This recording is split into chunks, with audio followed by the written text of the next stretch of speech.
Assalamualaikum warahmatullahi wabarakatuh. Waalaikumsalam. Alhamdulillah, alladzi lahul hamdu kulluh wa lahul mulku kulluh wa biyadihil khairu kulluh wa ilaihi yarji'ul amru kulluh. Wa ashhadu an la ilaha illallah wahdahu la syarika lah fi dzatihi wa asma'ihi wa sifatih. Wa ashhadu anna Muhammadan abduhu wa rasuluhu afdalu makhluqatih. Allahumma salli wa sallim wa barik ala sayyidina Muhammadin wa ala alihi wa ashabihi al-muqtadina bihi fi kulli halatih. Amma ba' faqala Allahu azza min qail ya ayyuhalladzina amanu udkhulu fis silmi kaffah wa la tattabi'u khutuwatis syaitan innahu lakum aduwwum mubin.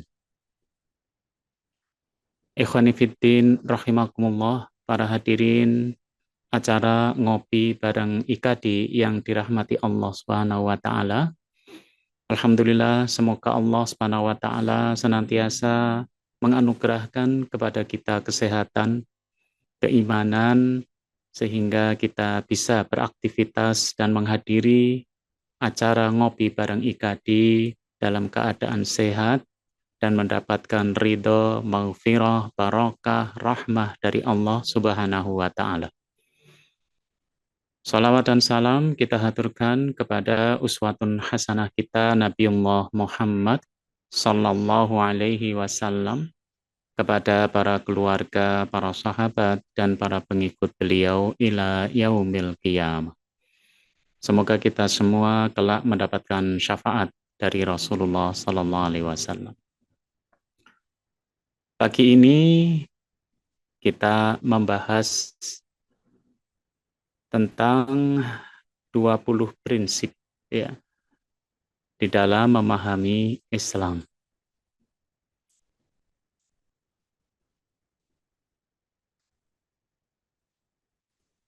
Yaitu prinsip yang pertama dari Al-Usul Al-Ishrun adalah syumuliyatul Islam.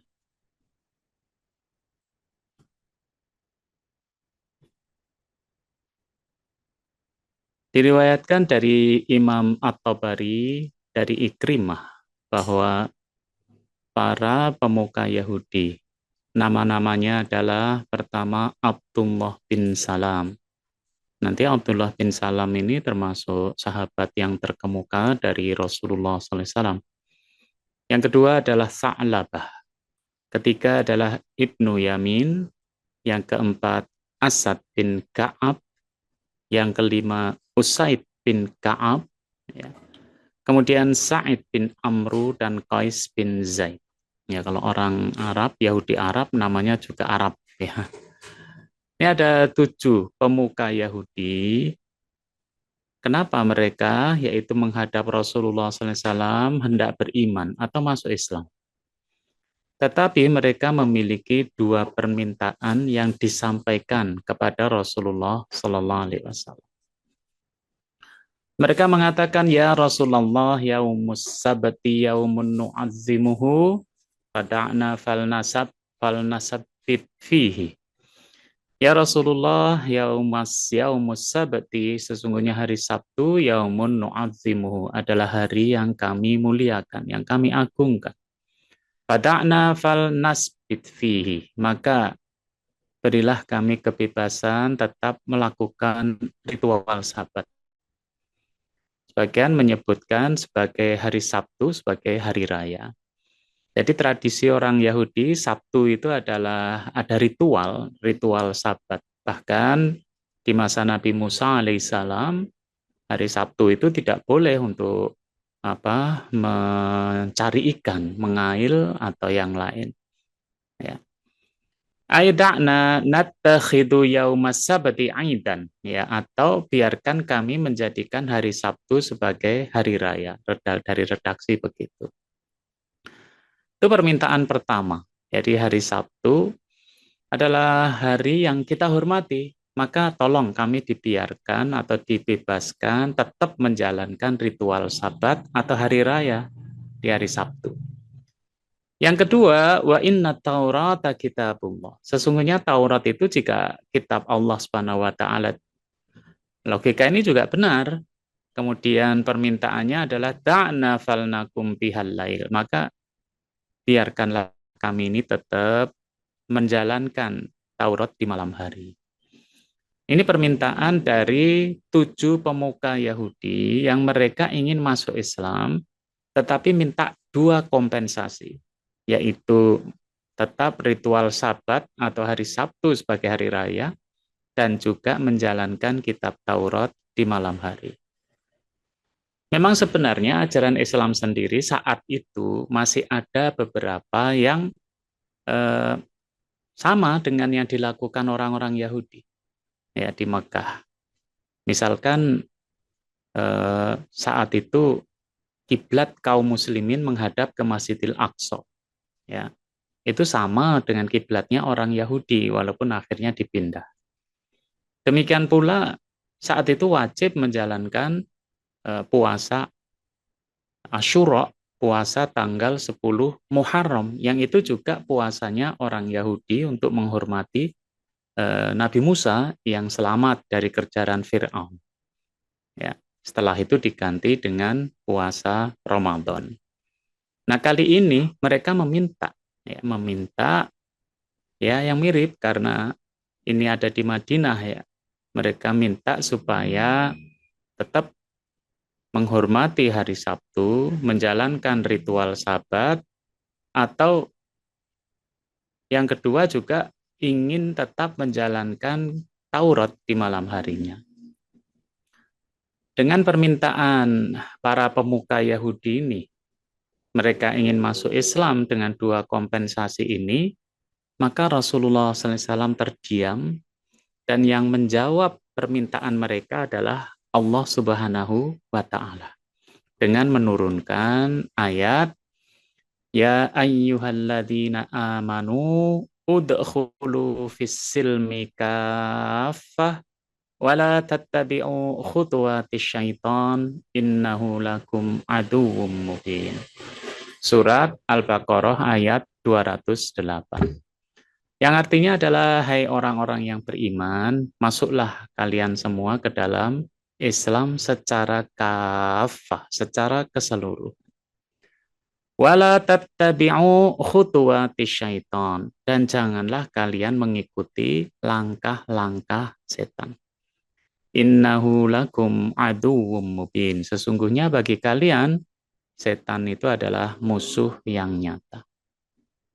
Inilah jawaban Allah Subhanahu wa Ta'ala kepada orang-orang 7 orang pemuka Yahudi yang mau masuk Islam, yang mau beriman. Ya. Mari kita bahas satu persatu. Yang pertama ayatnya berbunyi ya ayyuhalladzina amanu udkhulu fis-silmi kaffah. Sasaran atau yang diajak bicara, mukhatabnya adalah orang beriman. Ya ayyuhalladzina amanu. Tentu saja makna dari orang beriman ini ya yang diajak berbicara oleh Allah Subhanahu wa Ta'ala adalah pertama, yaitu orang yang beriman. Saat itu di Madinah, kaum muslimin itulah orang-orang yang beriman. Yang kedua juga orang yang menginginkan ya dirinya itu menjadi orang yang beriman. Ya. Artinya kadang orang itu merasa wah saya kayaknya belum layak ya jadi orang yang beriman. Tetapi saya ingin menjadi orang beriman. Ya sebenarnya dia udah Islam tapi pengen statusnya sebagai orang yang beriman. Itu juga dipanggil oleh ayat ini. Ya kalau kamu memang ingin beriman ya maka dengarkan ayat ini. Tentu saja yang ketiga adalah kepada 7 pemuka Yahudi tadi. Ya, 7 pemuka Yahudi tadi juga dipanggil. Ya, kenapa? Lah, Anda kan mau masuk Islam. berarti Anda kan mau beriman. Nah, jadi yang dipanggil itu, ya, termasuk 7 pemuka Yahudi tadi yang mereka nama-namanya adalah Abdullah bin Salam, Sa'labah, Ibnu Yamin, Asad bin Ka'ab, Usaid bin Ka'ab, Sa'id bin Amru, dan Qais bin Zaid. Ya. Mereka diajak berbicara juga. Nah, tentunya semuanya bagi mereka yang mau beriman, ingin masuk Islam, diajak berbicara di dalam ayat ini. Artinya tentunya mereka yang diajak bicara itu kemudian penasaran, kenapa saya diajak bicara, apa isinya? Isinya adalah udkhulu fis-silmi kafah, ya. Masuklah kalian semua, ya, ke dalam ajaran Islam secara keseluruhan. Ya, masuklah Islam secara keseluruhan. Kata-kata udkhulu itu adalah fi'il amr, jamak, ya. Perintah kepada kaum muslimin yang beriman tadi, yang dipanggil tadi, termasuk 7 pemuka Yahudi tadi. Ya. Udkhulu itu fi'il amr, yaitu perintah. Kalau memakai kaidah di dalam fikih, itu al-aslu fil amri lil wujub. Hukum dasar dalam perintah itu wajib. Udkhulu, masuklah, berarti wajib. Kalau wajib itu kan yusabu ala fi'lihi wa yu'aqabu ala tarkihi. Yaitu kita mendapat pahala kalau kita menjalankan, mendapat sanksi kalau ditinggalkan. Ya, maka udkhulu itu wajib. Ya, yaitu kita akan dapatkan reward, dapat pahala kalau kita menjalankannya, dan mendapatkan dosa, sanksi, punishment kalau kita meninggalkannya.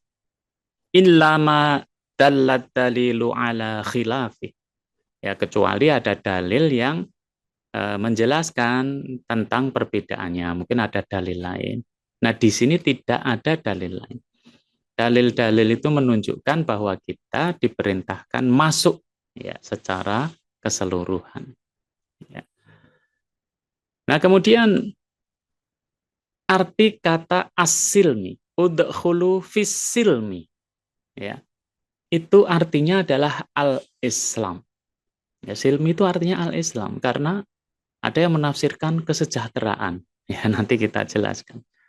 Menurut tafsir Jalalain, ya, kata-kata ya ayyuhalladzina amanu udkhulu fis-silmi bi fathis sin, pakai fathah, yaitu bacanya salmi, atau pakai kasroh, bacanya silmi, artinya sama.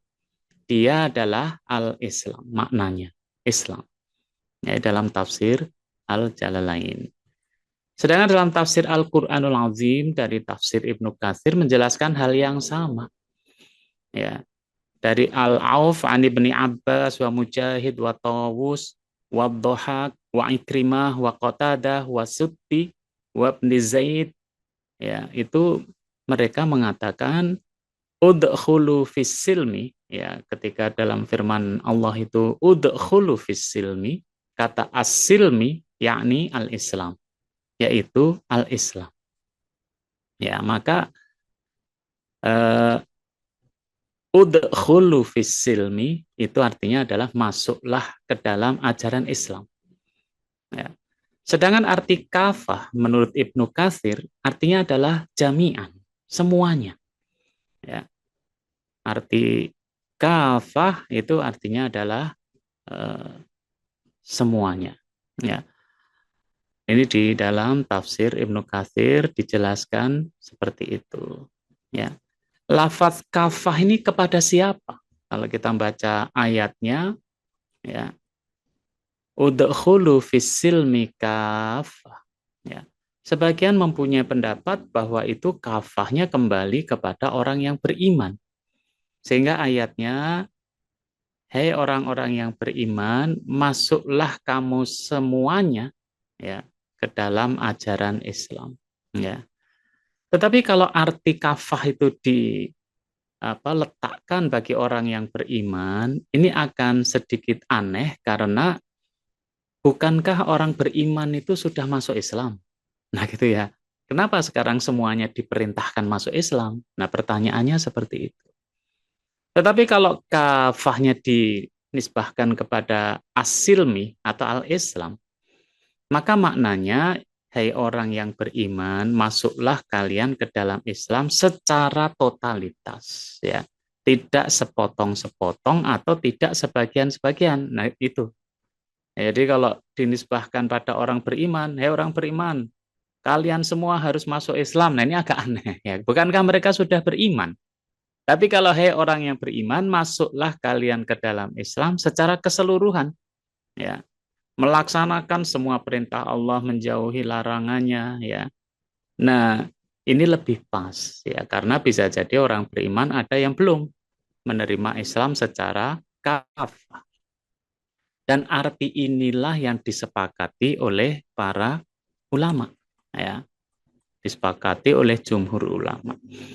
Maka ayat ya ayyuhalladzina amanu udkhulu fis-silmi kafah, hai orang-orang yang beriman, masuklah kamu ke dalam Islam secara keseluruhan. Bukanlah kamu semua, tapi masuklah kamu secara ke dalam Islamnya secara keseluruhan. Maknanya adalah, ya, ayat ini turun, ya, menjelaskan keadaan sekelompok muslim yang berasal dari kalangan ahlul kitab, ya, seperti Abdullah bin Salam tadi dan sahabat-sahabatnya. Ya, hal itu karena ketika mereka beriman kepada Nabi SAW, setelahnya mereka masih ingin mengagungkan syariat Nabi Musa. Mereka ingin mengagungkan hari Sabtu, tidak menyukai makan daging dan susu unta. Mereka berkata, meninggalkan semua ini diperbolehkan dalam Islam, namun wajib dalam Taurat. Artinya, mengagungkan hari Sabtu boleh, tidak makan daging boleh, tidak minum susu unta boleh. Ini boleh dalam Islam. Tapi kalau dalam Taurat wajib. Nah, gitu ya. Maka kami meninggalkannya untuk berjaga-jaga. Ya, kan mubah aja dalam Islam. Ya. Nah, maka dijelaskan oleh Imam An-Nawawi, fakarihallahu ta'ala dzalika minhum wa amarahum ayyadkhulu fis-silmi kafah. Jadi Allah itu tidak memperkenankan hal itu. Ya, ini kan mubah, dalam Taurat wajib. Nah, kami jalankan yang wajib. Enggak. Allah enggak memperkenankan, maka memerintahkan mereka untuk masuk Islam secara keseluruhan. Ya. Wala yatamassaku bisyai'in min ahkami Taurat, dan tidak berpegang sedikit pun dengan hukum-hukum dalam kitab Taurat. I'tiqadan lahu wa amalan bihi, ya, dan baik secara akidah, ya, maupun dalam pengamalannya. Li'annaha sarat mansukhatan, karena sebenarnya dengan turunnya Al-Qur'an, maka apa yang menjadi keputusan di dalam hukum-hukum Taurat itu telah terhapus. Ya, ini menurut Imam An-Nawawi Al-Bantani. Ya. Sedangkan dalam tafsir Ibnu Katsir, udkhulu, ya, maksudnya udkhulu fis silmi kafah, itu adalah udkhulu fi syara'i dini Muhammadin sallallahu alaihi wasallam. Masuklah, ya, semuanya di dalam syariat agamanya Muhammad sallallahu alaihi wasallam. Wala tad'u minha syai'an. Ya, janganlah meninggalkan, ya, wala tad'u minha syai'an, jangan meninggalkan sesuatu pun, ya, dari syariat agama Nabi Muhammad SAW, ya, dan tinggalkanlah apa-apa yang ada dalam kitab Taurat, ya. Wa hasbukum bil iman bit Taurat, dan kalian itu hanya dituntut untuk beriman aja terhadap Taurat wa ma fiha, dan itu sudah cukup, ya, bagi kalian. Nah, jadi kalau menurut Ibnu Katsir, ya, masuk ke dalam syariat Islam, jangan meninggalkannya. Tetapi justru tinggalkan apa yang di dalam kitab Taurat. Kita hanya diperintahkan untuk mengimani, ya, kitab Taurat itu, bukan menjalankannya. Sedangkan dalam tafsir At-Tabari dijelaskan hadza amrun minallahi ta'ala lil mu'minin ayyadkhulu fis-silmi kafah. Ini adalah perintah Allah kepada orang yang beriman agar mereka masuk Islam secara kafah. Ai fi jami'i syara'i'id-din, yaitu mematuhi semua hukum-hukum agama. Wala yatruku minha syai'an, dan tidak meninggalkan satupun di antaranya. Wa alla yakunu mimman ittakhadha ilahahu hawahu, dan tidak menjadi orang yang menjadikan hawa nafsu sebagai Tuhannya. Siapa yang menjadikan hawa nafsu sebagai Tuhannya? Yaitu in wafaqal amru al-masyru' hawahu fa'alahu. Kalau persoalan yang disyariatkan itu sesuai dengan keinginannya, dia mengikutinya. Ya. Wa in khalafahu, tetapi kalau itu bertentangan ya, dengan nafsunya, tarokahu, maka dia nggak menjalankan, dia tinggalkan. Balil wajibu ayyakunal hawa taba'an liddin. Wah, ini ada coretan-coretan ini ya. Ada yang berpartisipasi aktif ya. Monggo ini gimana menghilangkannya ini. Ya. Jadi tetapi wajib ya bagi orang yang beriman itu untuk mengarahkan nafsunya taba'an liddin, mengikuti agama, mengikuti syariat agama. Wa ayyaf'ala kullama yaqdiru alaihi min af'alil khair, serta menjalankan apa yang mampu dia lakukan dari amal-amal kebajikan. Ya, dari pendapat-pendapat ini maka kita bisa memahami bahwa makna dari udkhulu fis-silmi kafah adalah masuklah ke dalam Islam itu secara keseluruhannya, ya, masuk secara keseluruhannya. Sehingga mereka yang mengartikan, hai orang-orang yang beriman, kalian semuanya, letaknya di situ ya, wajib masuk Islam. Nah, ini sudah Islam mereka, ya. Nah, itu dari tafsir-tafsir ini kita bisa memahami bahwa makna udkhulu fis-silmi kafah adalah terima dia, ya, apapun yang ada di dalam ajaran Islam. Kemudian isi ayat berikutnya adalah larangan, ya. Tadi perintah, ya, sekarang larangan. Wala tattabi'u khutuwatis syaitan. Janganlah kalian mengikuti langkah-langkah setan. Kata-kata wala itu adalah fi'il nahyi, yaitu larangan. Ya. Maka artinya jangan, itu karena larangan. Ya, larangan apa? Tattabi'u khutuwatis syaitan. Larangan untuk mengikuti langkah-langkah setan. Ya. Artinya juga jangan mentaati ajakan dan bujuk rayu dari setan.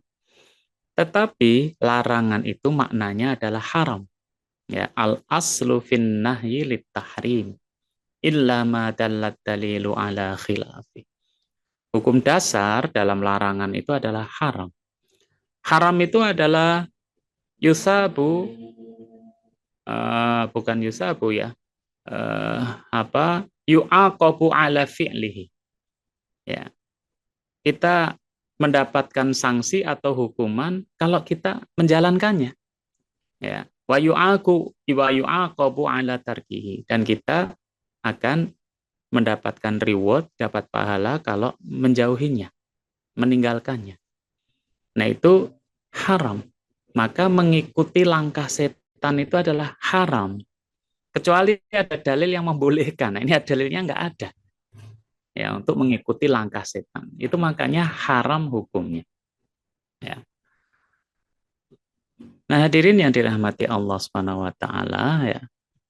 Ya, mengikuti langkah setan, kata-kata khutuwat itu bentuk jamak, artinya langkah-langkah yang banyak, ya, dari langkah-langkah setan, yaitu ajakan, ya, bujukan, rayuan, ya, yang dilancarkan setan untuk menyesatkan dan menjauhkan orang dari agama Islam. Ya, tadi kan perintahnya masuklah dalam agama Islam. Nah, ini kita harus meninggalkan langkah setan, artinya bujukan, rayuan, ya, ajakan untuk menjauhkan dari ajaran Islam. Ya, ada yang memaknai langkah-langkah itu sebagai teknik yang dilakukan setan dalam mensukseskan tujuannya. Ya, sedikit demi sedikit, ya, tidak tiba-tiba langsung meninggalkan Islam, enggak, tapi perlahan demi perlahan. Itu makna khutuwat, ya, langkah-langkah. Kalau kata syaiton, yaitu ya dari kata syatona, artinya jauh, yaitu jauh dari kebaikan, dari kebenaran, jauh dari perintah Allah Subhanahu wa taala. Sehingga sebenarnya siapa saja yang membangkang kepada Allah Subhanahu wa taala, maka dia memiliki sifat-sifat syaiton. Jadi ya, sehingga setan itu bisa wujudnya jin, bisa wujudnya manusia. Ya, karena sifat setan itu adalah membangkang, ya, terhadap perintah Allah Subhanahu wa taala. Sehingga makna dari wala tattabi'u khutuwatis syaitan, janganlah turuti langkah-langkah setan, dalam tafsir Tabari disebutkan wala tattabi'u khutuwatis syaitan ay fil amali bima'asillah, yaitu berbuat durhaka kepada Allah. Artinya janganlah kalian, ya, berbuat durhaka kepada Allah, ya, dengan mengikuti setan. Kenapa? Innahu lakum aduwwum mubin. Ya, wal aduwwul mubin, ya, musuh yang nyata. Artinya adalah ya la ya'muru illa bisu'i wal fahsya. Artinya musuh yang nyata itu akan memerintahkan supaya kita ini bisu, ya, berbuat keburukan, wal fahsya, kekejian atau maksiat. Wa ma bihid dararu alaikum. Ya, dia tidak menyakiti kita secara fisik, tetapi memerintahkan supaya kita berbuat buruk dan maksiat. Ini dalam tafsir At-Tabari. Sedangkan menurut Syekh Ahmad As-Sawi, ya, dalam hasyiahnya, ya, atas tafsir Al-Jalalain, yang memberi komentar atas tafsiran Imam As-Suyuti, ya, terkait penghiasan setan. Dia mengatakan tasyinuhu ay tahsinuhu umural lakum. Penghiasan setan itu maksudnya memperlihatkan sesuatu agar terlihat baik bagi kalian. Jadi dihiasi, dibuat indah urusan-urusan itu, ya, padahal dia adalah dosa, maksiat. Wal makna la tattabi'u khutuwati syaiton, sedangkan makna jangan ikuti langkah-langkah setan, allati yuzayyinu halakum biwaswasatihi, yaitu janganlah kalian ikuti langkah-langkah setan yang mereka hias, untuk kalian dengan godaan-godaannya. Ya. Jadi setan itu, kita itu tergoda, begitu indahnya setan itu membuat itu.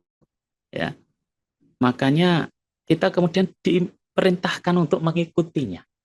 Nah, maksudnya gitu, sehingga kita jauh dari agama Islam. Ya. Nah, penjelasan dari surat Al-Baqarah ayat 208 itu adalah berisi perintah dan larangan. Ya. Perintahnya udkhulu fis-silmi kafah, larangannya wala tattabi'u khutuwatis syaitan. Yang kedua, perintah dikuatkan dengan larangan dan larangan dikuatkan dengan perintah. Jadi udkhulu fis-silmi kafah itu dikuatkan dengan wala tattabi'u khutuwatis syaitan. Ya. Demikian pula wala tattabi'u khutuwatis syaitan itu dikuatkan dengan udkhulu fis-silmi kafah. Artinya kalau masuk Islam itu, ya, mestinya kita itu meninggalkan langkah setan. Kalau kita meninggalkan langkah setan, berarti kita ada di jalan Islam. Nah, maknanya gitu. Sedangkan perintah itu maknanya wajib, larangan maknanya haram. Nah, kita bisa memahami sehingga kita wajib untuk menjalankan, yaitu masuk Islam secara kafah, dan haram mengikuti langkah setan. Ya, wajib masuk Islam secara kafah, haram mengikuti langkah setan. Makanya dalam tafsir At-Tabari disebutkan walamma kana dukhulu fis-silmi kafah. Ya, masuk Islam secara kafah itu la yumkinu wa la yutasawwaru illa bi mukhalafati turuqi syaitan. Jadi kalau kita masuk Islam secara kafah itu nggak mungkin kita itu kalau seiring dengan langkah setan, nggak mungkin. Gitu maksudnya ya. Kalau kita masuk Islam kafah, maka kita itu mestinya berseberangan, berhadap-hadapan, bermusuhan dengan jalan setan. Nah ini ayat ini perintah dan larangannya saling menguatkan. Ya. Demikian pula di dalam tafsir At-Tabari, ya di sana juga disebutkan bahwa seandainya kita tidak mampu mengerjakan, maka kita mestinya berkomitmen ya untuk menjalankannya ya dan berniat untuk mengerjakannya ya. Nah ini makanya ada hal yang kurang tepat di dalam kita memahami ayat ini, yaitu kalau kamu masuk Islam maka harus langsung menjalankan Islam secara kafah. Tidak peduli kamu itu mu'alaf, orang yang baru masuk Islam, atau tidak peduli kamu itu adalah generasi hijrah, orang yang dari kemaksiatan baru mengenal Islam. Hari itu langsung harus semuanya dijalankan. Kalau enggak, kamu menolak untuk kafah. Nah ini, padahal menurut Imam At-Tabari, kalau enggak mampu, jadi ada saatnya memang enggak mampu, ya maka dia harus komitmen ya, dan berniat mengerjakannya. Dan juga berdoa, ya Allah, kami masih lemah, semoga kami bisa menjalankannya. Ya. Kemudian berusaha merealisasikan dengan niatnya. Ya.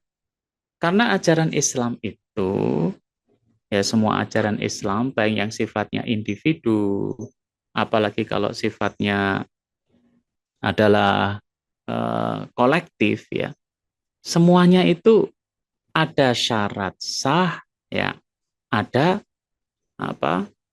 syarat wajib, ada rukun-rukunnya.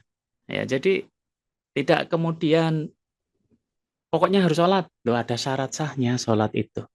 Ya, orang sholat bisa berdosa atau ditolak, tidak diterima sholatnya. Misalkan perempuan yang lagi berhalangan, dia sholat ya nggak diterima atau tidak bersuci.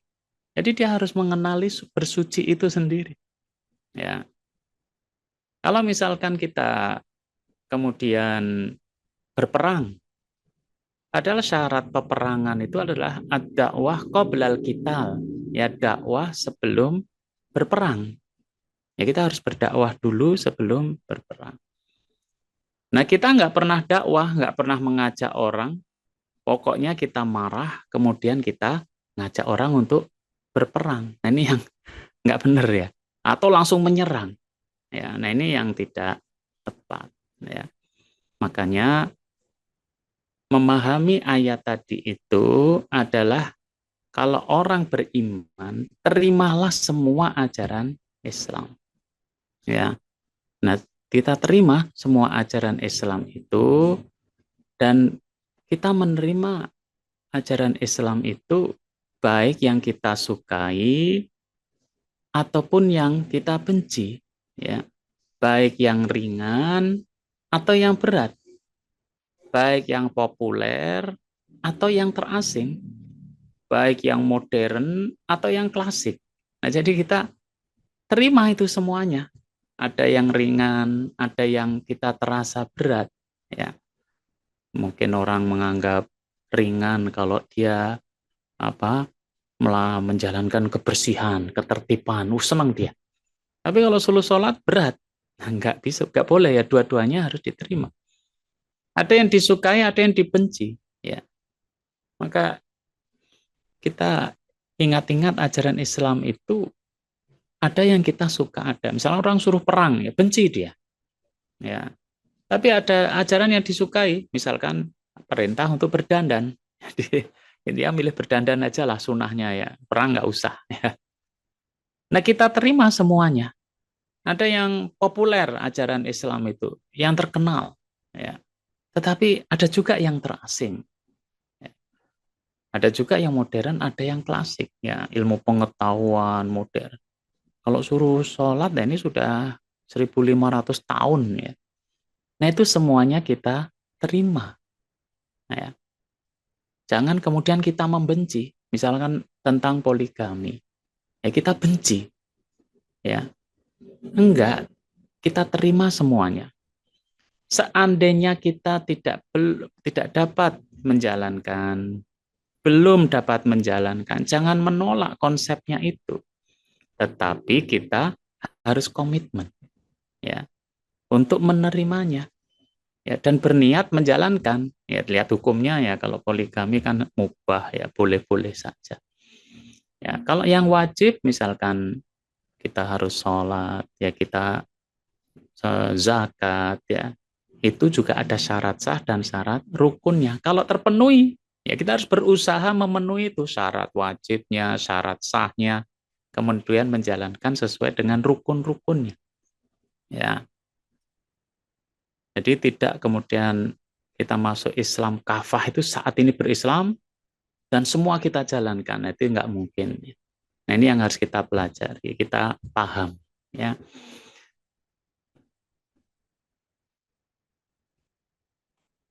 pelaksanaan ajaran Islam ya itu mestinya kita lakukan ya secara bertahap ya. Ini seperti yang disampaikan oleh Ummul Mukminin Aisyah radhiyallahu anha ya, bahwa pelaksanaan ajaran Islam itu membutuhkan tahapan. Beliau mengatakan ya, innama nazala awwala ma nazala minhu suratun minal mufassal. Ya. Sesungguhnya yang pertama kali turun dari Al-Qur'anul Karim itu adalah surat-surat Al-Mufassal. Surat Al-Mufassal itu adalah surat-surat pendek ya. Ya, surat pendek-pendek ya. Disebut mufassal ya karena terbatasi karena pendeknya itu. Kalau dalam pendapat Ibnu Katsir, surat Al-Mufassal itu dari surat Qaf sampai surat An-Nas. Yaitu yang pertama kali turun. Apa isinya? Fiha dzikrul jannah wan nar. Ya, di dalamnya berisi peringatan tentang surga dan neraka. Itu yang dominan. Orang menyebutnya juga dengan tentang persoalan akidah, mencintai Allah, rindu untuk ketemu Allah di surga, takut terhadap murkanya, netiya jannah wan. Hatta idza saban nas ilal Islam. Sampai kemudian manusia itu teguh ya memegang ajaran Islam, nazala al halal wal haram, barulah turun halal dan haram. Ya. Jadi ada proses pentahapan di dalam ajaran Islam. Ya, dikuatkan akidahnya, mencintai Allah, Rasulullah, rindu masuk surga, takut masuk neraka. Setelah teguh, maka turunlah halal dan haram. Kalau di dalam tarikh itu disebutkan bahwa 13 tahun Rasulullah SAW di Makkah itu yang dikuatkan adalah masalah akidah, ya al-jannah wan nar. Sedangkan syariat al-halal wal haram itu kemudian dominan di Madinah, ya perintah puasa Ramadan di Madinah, perintah untuk perang di Madinah, pengharaman minuman keras ya di Madinah. Jadi syariat-syariat itu kemudian al-halal wal haram turun di Madinah. Kemudian dilanjutkan Ummul Mukminin Aisyah radhiyallahu anha dengan menyebutnya, walau nazala awwala syai'in la tashrabul khamra. Seandainya di awal itu ayat yang turun adalah la tashrabul khamra. Jangan kalian minum minuman keras. Laqalu, sungguh orang-orang Arab tuh kalau bukan surat Al-Alaq yang turun, tapi malah larangan minuman keras, orang Arab akan mengatakan la nada'ul khomro abadan. Kami nggak akan meninggalkan khomer buat selama-lamanya. Walau nazala la taznu, seandainya yang turun pertama itu adalah jangan berzina. Laqalu, sungguh mereka akan merespon la nada'uz zina abadan. Kami nggak akan meninggalkan zina buat selama-lamanya. Nah, jadi antara menerima syariat ya dengan kemudian kita mengamalkannya. Nah, kalau mengamalkannya ya bertahap, ya tidak bisa tiba-tiba. Tapi secara perasaan, akal kita terima syariat Islam itu. Ya. Contoh pentahapan dalam minuman khamar, 13 tahun di Mekah nggak ada satu ayat pun yang berisi larangan minuman keras, nggak ada. Ya. Setelah hijrah ke Madinah, barulah bertahap turun ayat pengharaman minuman keras. Coba di Makkah 13 tahun dan para sahabat ya mayoritas juga minum ya, minum minuman keras mayoritas, tapi tetap ada yang enggak. Misalkan Abu Bakar As-Siddiq, Rasulullah itu enggak ya. Setelah hijrah ke Madinah ya bertahap itu enggak langsung juga, padahal ada peristiwa besar namanya hijrah ya. Tahap pertama surat Al-Baqarah ayat 219 ya. Turunnya ayat ini Umar Ibnul Khattab berdoa, Allahumma bayyin lana fil khamri bayanan syafiyan. Ya Allah, berilah kami penjelasan tentang khamr, penjelasan yang sejelas-jelasnya. Karena ketika turun surat Al-Baqarah ini, ya Umar menganggap itu belum jelas, ya. Karena Allah menyebutkan kul fihi ma itsmun kabirun wa manafi'u linnas. Ya, katakan di dalam khamr dan judi itu ada dosa besar, tapi ada juga manfaatnya. Ya. Yang kedua, diturunkan surat An-Nisa. Ya. Surat An-Nisa ini karena saat itu dua orang yang disebut, tapi yang paling banyak Abdurrahman bin Auf, sahabat yang kaya, Asabiqunal Awalun, mengundang sahabat makan-makan, kemudian minum. Ketika masuk waktu sholat, beliau jadi imamnya, bacanya keliru surat Al-Kafirun. Ya, ada kalimat wa nahnu na'budu ma ta'budun. Ya. Maka surat An-Nisa turun sebutannya ya ayyuhalladzina amanu, orang yang beriman. La taqrabus sholata wa antum sukar. Janganlah kalian mendekati sholat sementara kalian dalam keadaan mabuk. Hatta ta'lamu ma taqulun, sampai kamu mengerti apa yang kamu omongkan. Ya. Nah, ini semakin berkurang. Walaupun Umar Ibnul Khattab masih berdoa, Allahumma bayyin lana fil khamri bayanan syafiyyan. Ya Allah, berilah penjelasan tentang khamr ini, penjelasan yang sejelas-jelasnya. Setelah perang Badar, perang Uhud, maka surat Al-Maidah turun sebagai ayat final, ya, yaitu innamal khamru wal maisiru wal ansabu wal azlamu rijsum min amali syaitan fajtanibuhu. Tinggalkan. Ya. Kita melihat surat Al-Baqarah tadi udkhulu fis-silmi kafah, bahwa kita itu menerima Islam secara keseluruhannya, tetapi secara amal kita bertahap dikuatkan di dalam ini ya, surat Al-Maidah ayat 93. Ya, ayat ini turun beberapa sababun nuzul, sebab turunnya itu karena selesai perang Badar ya,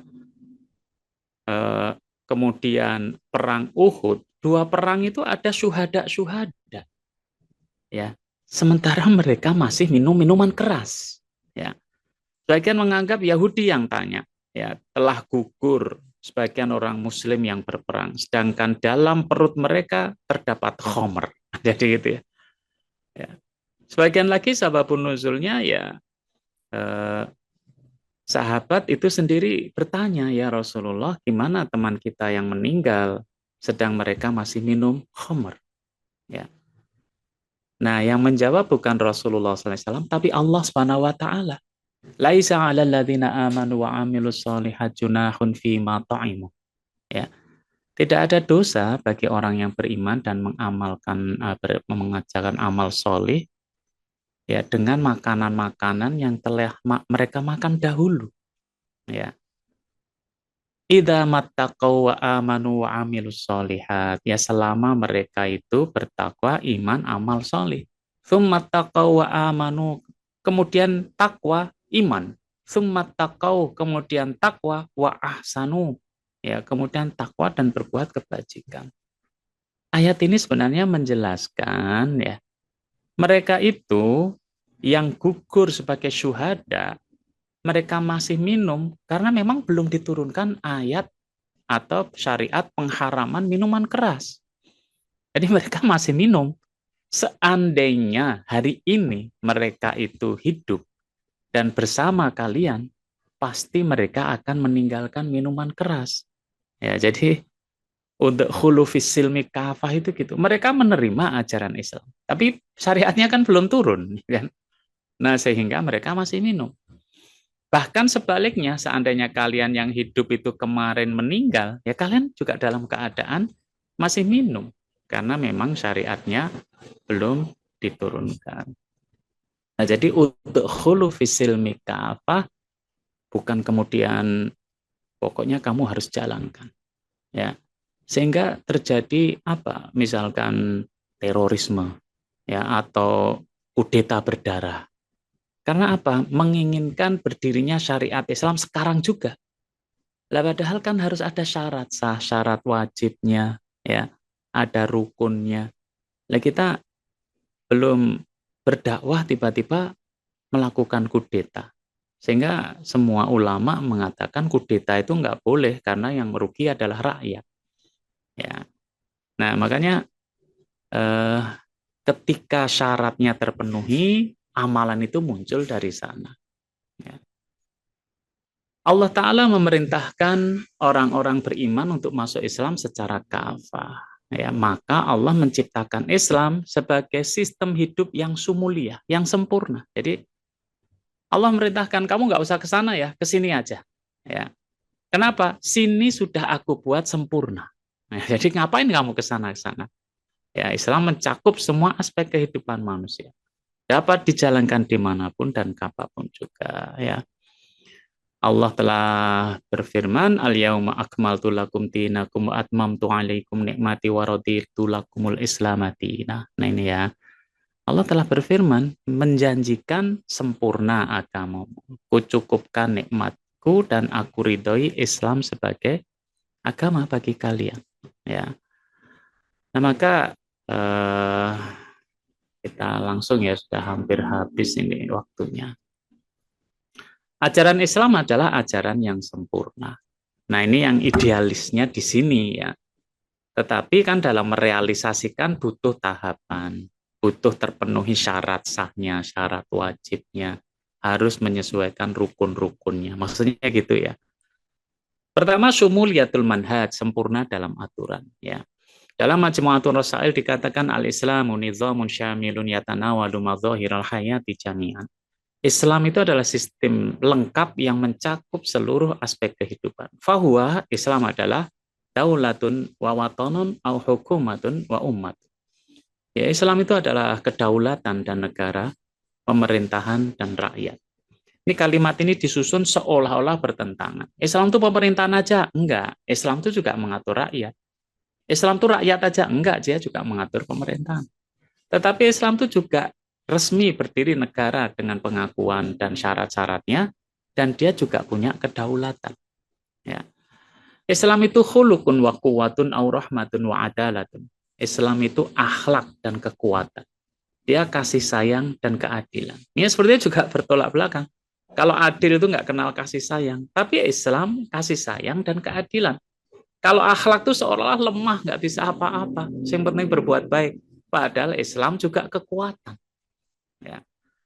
Huwa thaqafatun wa qanun au ilmun wa qada'un. Islam itu adalah kebudayaan dan undang-undang atau ilmu dan kehakiman.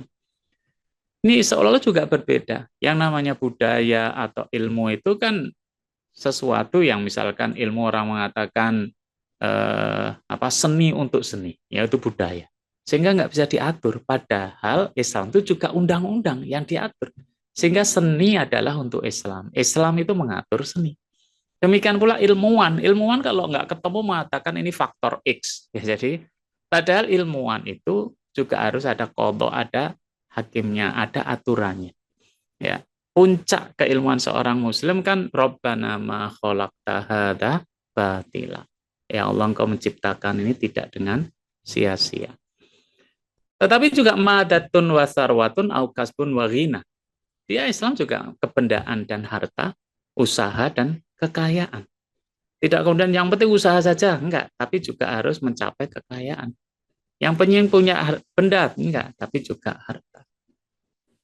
Islam itu akidah shodiqah, ibadah sahihah. Islam itu akidah yang lurus, akidah itu software, keyakinan, ya. Tetapi dia juga ritual yang ada fisiknya, zohiriahnya, ya, sehingga sholat itu ya zohir, haji itu ya zohir, ya kan. Tetapi landasannya akidah, software yang ada di dalamnya. Jadi kalau kita itu sholat dalam rangka gladi resik, ya nggak diterima sholat kita, ya, karena sholat itu juga landasannya akidah yang lurus. Ya sawaan bisawain, ya. Semuanya mempunyai derajat yang sama di sisi Allah Subhanahu wa taala. Nah, demikian Ivan, ya, saya sampaikan sebenarnya masih ada lagi yang kedua, ya. Ini misalnya gini, ya. Sehingga semua sisi manusia itu Islam bisa ada di dalamnya. Sesuatu yang tidak bisa dimiliki agama lain dan ajaran lain selain Islam. Sehingga dalam hidup itu kita Islami atau jahili, tapi bukan hitam putih, ya. Ya, artinya semuanya itu harus disesuaikan, maksudnya dipenuhi syaratnya, syarat wajib, syarat sah, ya kan? Ya, terpenuhi. Nah, ini yang ekstrim, ya. Ibadah itu bisa jahili, bisa Islami, bisa jahili. Akidah bisa Islami, bisa jahili. Nah, jadi itu, ya. Olahraga juga bisa, bahkan diskotik itu bisa Islami, bisa jahili. Oh, ini saya buat yang ekstrim, ya. Ini contoh diskotik Islami, ya. Minumannya jahe, bandrek, sekoteng, air mineral. Ya, kalau jahili arak, miras. Lagunya semangat dakwah dan jihad.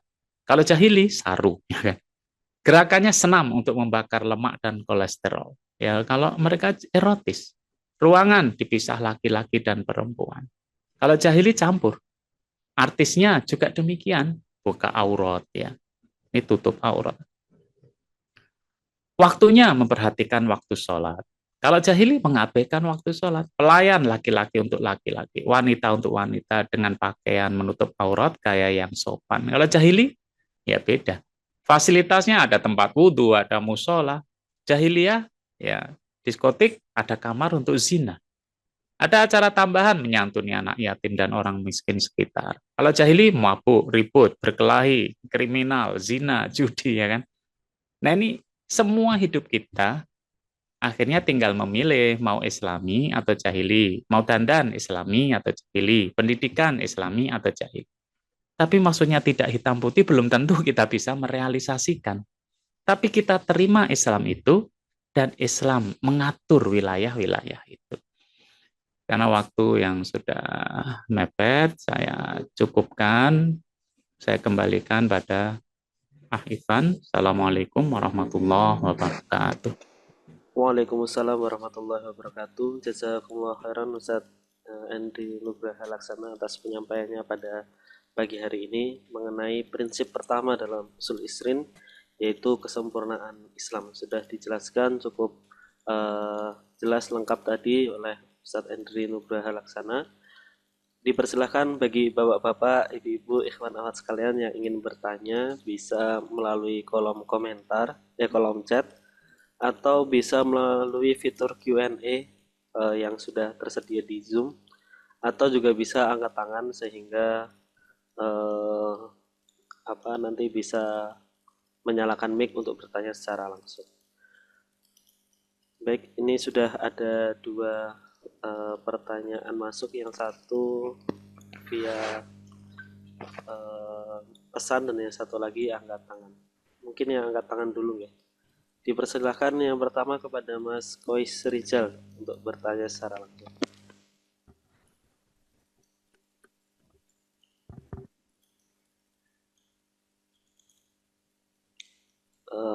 maaf. Ye. Sudah Halo masuk. Ustaz. Ye, halo Ustaz Dono. Assalamualaikum. Ya, Waalaikumsalam. Assalamualaikum. Ye. Saya pengen tanya ini, Ustaz. Bukan tanya sih sebenarnya, konfirmasi, memastikan gitu loh. Ketika tadi disampaikan Islam itu kan syamil gitu ya, ada di dalam semua aspek kehidupan, dan tinggal kemudian orang-orangnya memilih gitu, memilih mau pakai aspek yang mana, mau mendekat ke Islam lewat pintu yang mana kayak itu misalkan.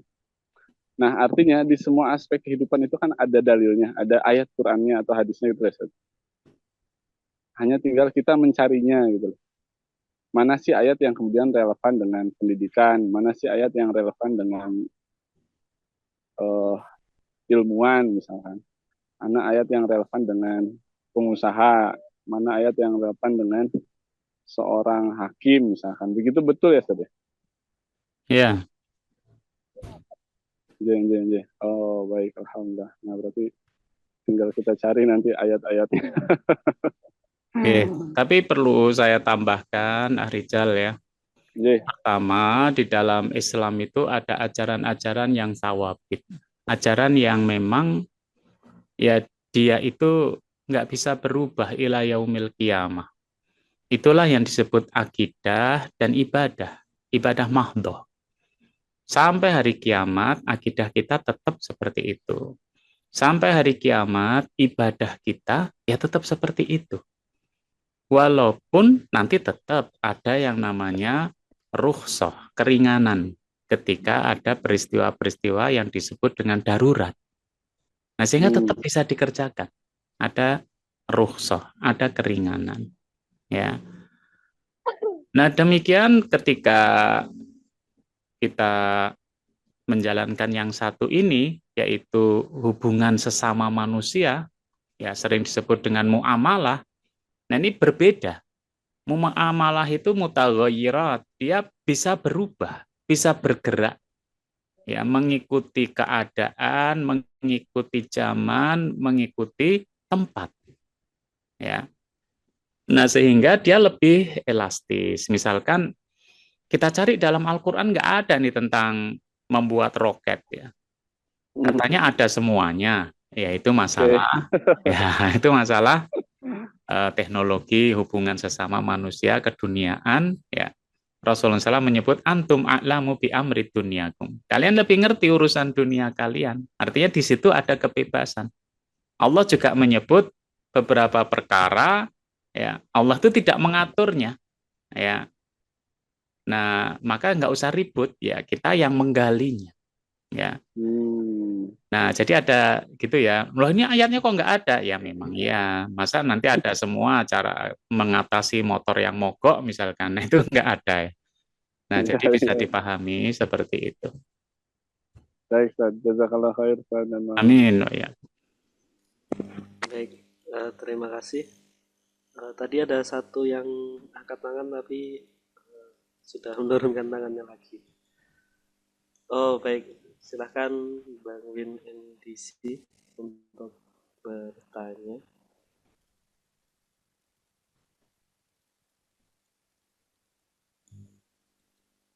Baik, terima kasih. Assalamualaikum warahmatullahi wabarakatuh. Waalaikumsalam. Syukron, jazakallah khair. Ustaz, luar biasa materinya. Ini kelinduan bagi kami yang di utara Indonesia ini. Alhamdulillah bisa gabung ya. Pembahasan tadi tentang perintah dan larangan Ustaz di surah Al-Baqarah 208. Ini jadi sunnatullah, sunnatul rasul, sunnatul dakwah. Dan memang yang ingin saya tanyakan Ustaz, bagaimana dalam aplikasinya ya. Kadang-kadang kita dominan biasanya amar ma'ruf dan memang tidak care dengan nahi mungkar. Dan saya termasuk yang bersyukur dulu masih ada FPI dan sejenisnya ya, sehingga Indonesia masih terjaga dari kinazab Allah Subhanahu wa taala ya. Dan kalau di dalam Islam Ustaz, sebetulnya lebih dominan perintah atau larangan Ustaz? Saya sebagai orang yang awam nggak belajar secara dalam, mungkin perlu juga nasihat ini buat kami yang di Manado Sulawesi Utara. Makasih sementara dari Ana. Jazakallahu khair. Assalamualaikum warahmatullahi wabarakatuh. Waalaikumsalam Waalaikumsalam warahmatullahi wabarakatuh. Sebenarnya amar ma'ruf nahi mungkar itu adalah dua sisi dalam ajaran Islam seperti dua sayap ya bagi seekor burung. Artinya dua-duanya harus seimbang ya. Cuman memang dakwah ini kan bil hikmah wal mau'izatil hasanah.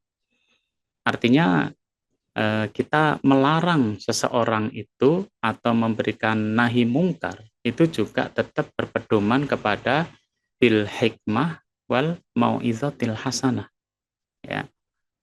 Nah, bil hikmah itu sendiri maknanya bisa bermakna bil ilmi, dengan ilmu. Jadi tidak asal ngawur saja, bil hilmi, dengan kelembutan ya, dengan kasih sayang ya. Jadi namanya hikmah itu bisa dengan bil ilmi, bil hilmi ya, dengan ilmu, dengan kasih sayang. Nah, sehingga tetap itu harus seimbang. Cuman metode yang kita pilih itu bagaimana ya. Karena dakwah itu sendiri kan kita berbicara kepada kaum itu biqadri uqulihim, sesuai dengan kadar akalnya ya, bilisani qaumihi, dengan budaya setempat ya. Nah, sebenarnya seperti itu. Nah, khawatir kita adalah ketika kita mengajak orang ya amar ma'ruf atau nahi mungkar ya dengan cara-cara yang tidak diajarkan dalam Islam. Misalkan menghakimi ya. Kita belum apa-apa sudah menghakimi. Yang kedua, belum kita berbicara sudah melakukan kekerasan. Ya, itu ya. Nah, ada teman-teman kita dari tempat yang berbeda atau melakukan metode yang berbeda. Itu juga baik, ya. Karena kadang-kadang orang yang lembut beralasan amar ma'ruf, jadi tidak berani nahi mungkar. Nah, ada teman kita yang berani nahi mungkar. Nah, tinggal kemudian kita saling melengkapi, ya, saling menyempurnakan, sehingga baik yang melakukan amar ma'ruf tetap dengan metode dakwah bil hikmah wal mau'izatil hasanah, demikian pula yang melakukan nahi mungkar juga tetap dengan koridor bil hikmah wal mau'izatil hasanah. Demikian.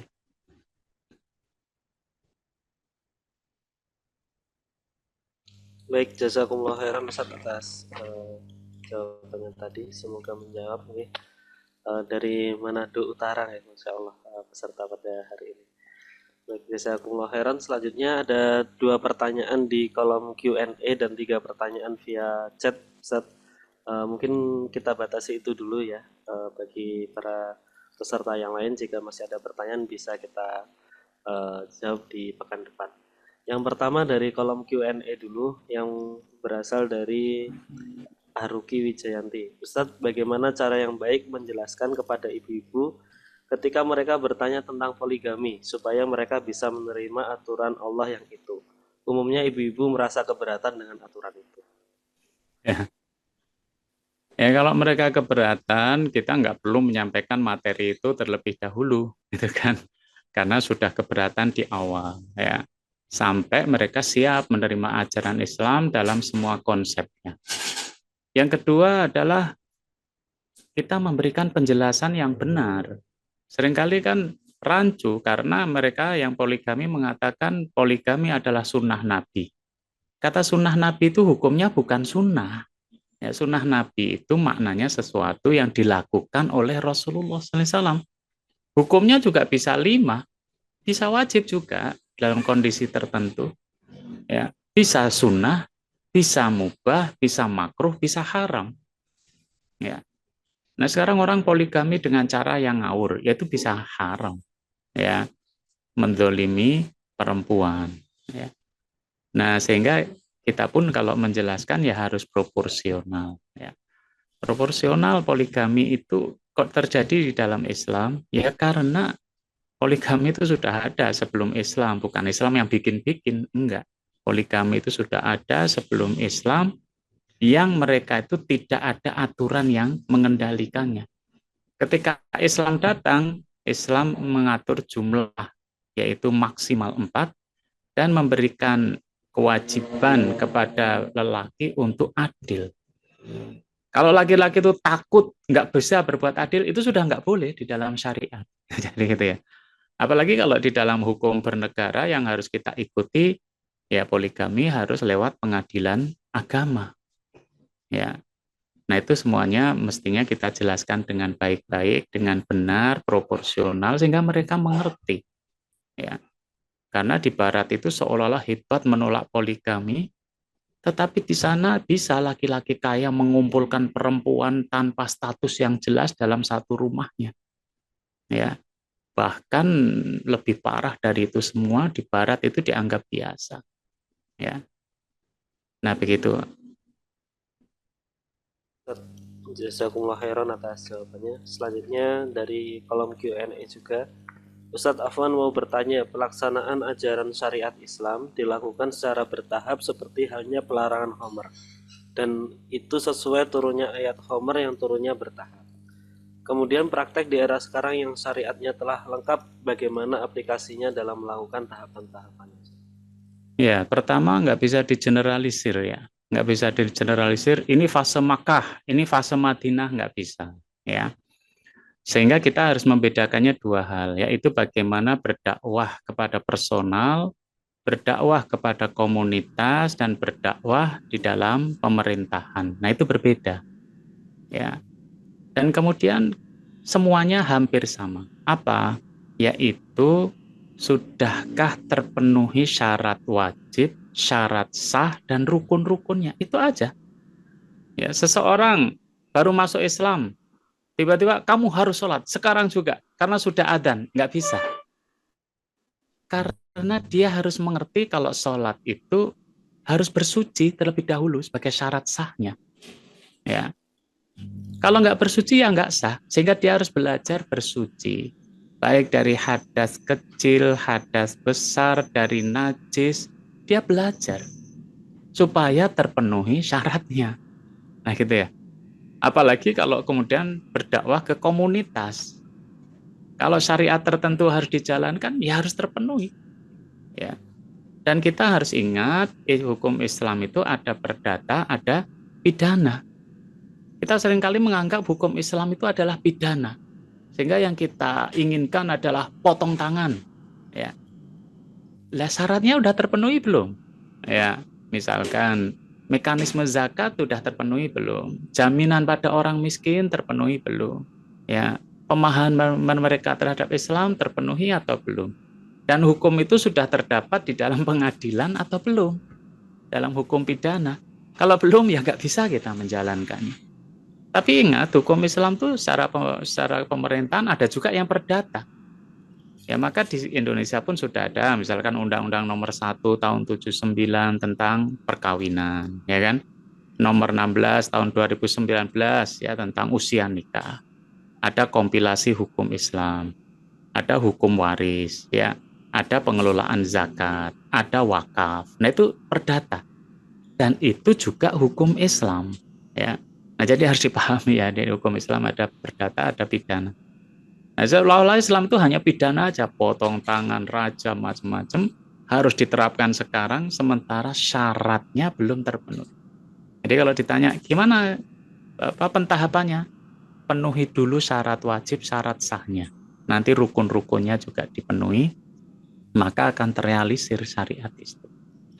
Kalau syariat itu belum terwujud, nah pikiran kita bukan menjalankan syariat itu, bagaimana memenuhi syarat wajibnya, syarat sahnya, rukunnya. Demikian.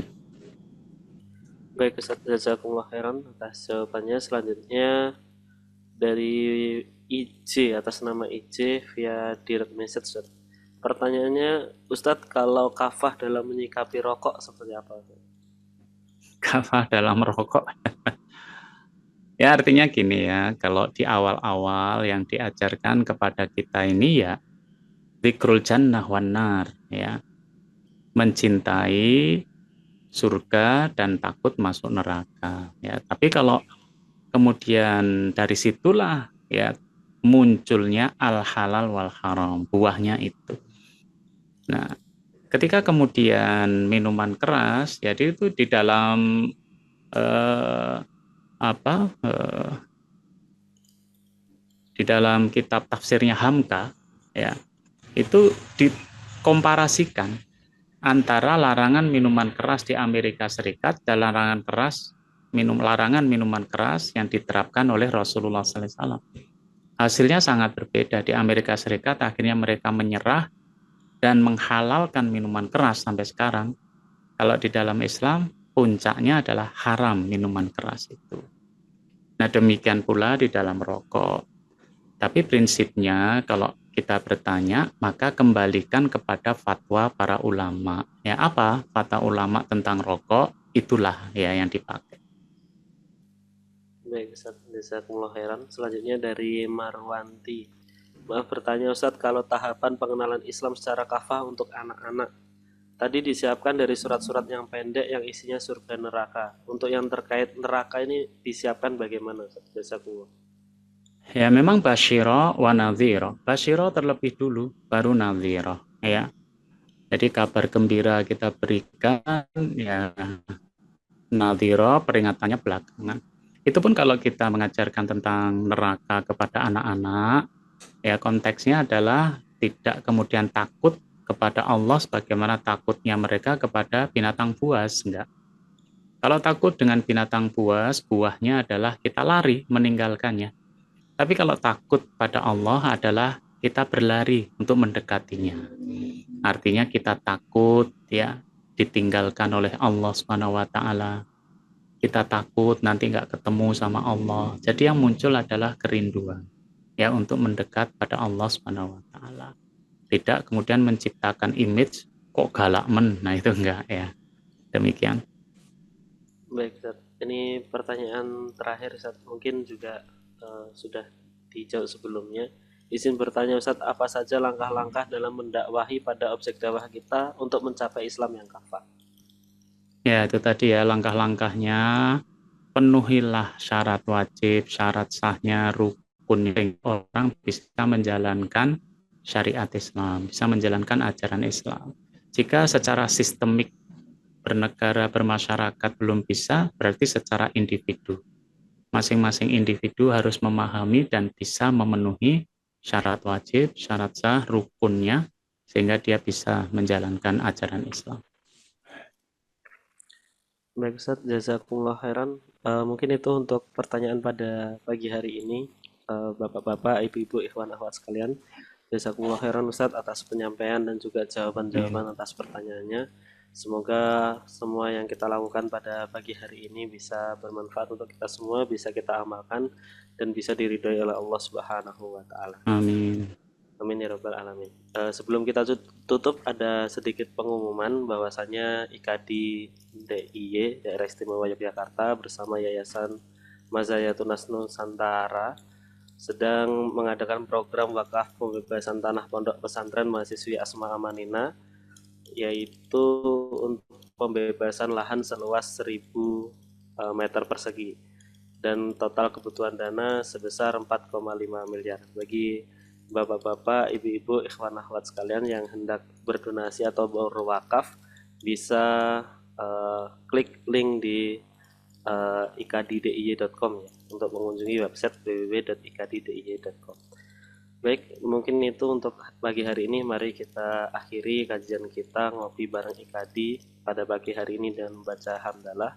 Alhamdulillahirrahmanirrahim. Dengan doa kafaratul majlis, subhanakallahumma wa bihamdika Asyhadu an la ilaha illa anta astaghfiruka wa atubu ilaik.